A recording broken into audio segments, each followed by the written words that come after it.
Ons gesels nog steeds oor vervulling en vandag se tema gesels ons 'n bietjie oor innerlike vernuwing. Een van die goed wat ek en Wilma eintlik skokkend vind en sukkel om te verwerk wanneer ons op 'n skeepstoer is die massas kos wat mense eenvoudig in hulle borde los, baie keer onaangeraak en dit los om weggegooi te word.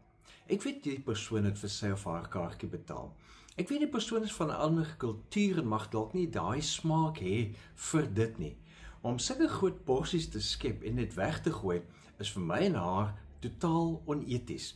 Hoekom dan nie net 'n proeseltjie neem en kyk of dit vir jou werk nie? Dit wil vir my hierdie mors van goeie goed. Dis waarmee die Here ook met sy volk praat deur die profeet Jesaja. Hoor in Jesaja 55 vers 2 tot 3. Waarom betaal julle vir iets wat nie brood is nie? Waarom werk julle vir iets wat nie kan versadig nie?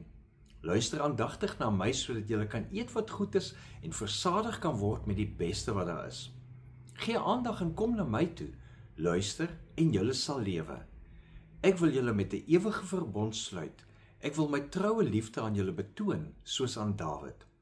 So God nooi julle daarmee en vir ons ook daarmee om ons fokus weg te skuif van die oppervlakkige dinge wat nie bevredig nie, sodat ons nie sulke soos hope kos net eenvoudig die goed neem en laat los nie. Ja, ons kry dikwels die geleentheid om iets oppervlakkigs te proe, om dit so te stel, maar dan moet ons dadelik gaan na dit wat baie meer betekenisvoller is en vir ons 'n lewe van meer vervulling kan bied. God se beloftes is dit wat ons siel vernuwe en laat lewe. God se beloftes rig ons gees om beter perspektief te kry. En dis 'n innerlike vernuwing wat op die ou end vervulling bring. Dit gee vir ons 'n baie diep gevoel van vrede. Dit gee vir ons 'n gevoel van ek het 'n doel, my lewe het sin en betekenis. En dit help ons omdat ons juis na God luister en vir Jesus volg.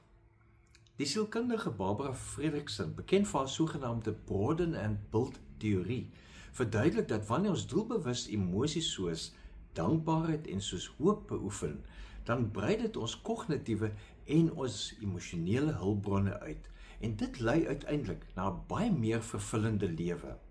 So daarom beteken dit, rig vandag jou gedagtes in jou hart op God en sy beloftes, op die goeie, en moenie net goed weggooi nie. Fokus regtig op God en sy beloftes, sodat jy innerlik vernuwe kan word vir vervulling.